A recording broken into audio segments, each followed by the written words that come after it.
માતાજી YouTube family મજામાં મિત્રો જો આજે થોડા ફ્રી હતા એટલે ખેતરમાં થોડી મદદ કરાવી હું વિક્રમભાઈને। જો મગફળી નેદવાનું ચાલુ છે, આપણે પણ દાંતડી લઈ લીધી છે અને 2-4 હરિયા નેદા છે, પણ મિત્રો થોડી કેરી દુખી છે, હમણાં ટ્રેક્ટર હાજી આજે એટલે આપણે બેઠા છો અને વિક્રમભાઈને જો નેદી રહ્યા છે। આપણને લાગ્યો થાક એટલે બેઠા છો વિડીયો બનાવો। જો મિત્રો મગફળી આપણે આ રીતની છે અને જો ફૂલ આવી ગયા છે મગફળીને આપણે 42 દિવસની થઈ ગઈ છે આજે। ખાસ ખોડ નથી મિત્રો, એટલે ચોક હતું એટલે આપણે લઈ લીધું છે ઓકે કેળી।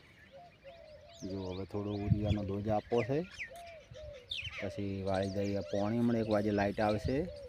જો વિક્રમભાઈ નદી રહ્યા છે ને 2-4 ઓલી પડી છે, ખાસ ખોડ નથી મિત્રો, પણ જો આવું ક્યોક છે મોટું લઈ લીધું આપણે થોડી મદદ કરાવી મિત્રો। આપણે તમારે પણ મિત્રો થોડા ઘણી ખેતી હોય તો મદદ કરાવી। જો જય માતાજી, જય માતા।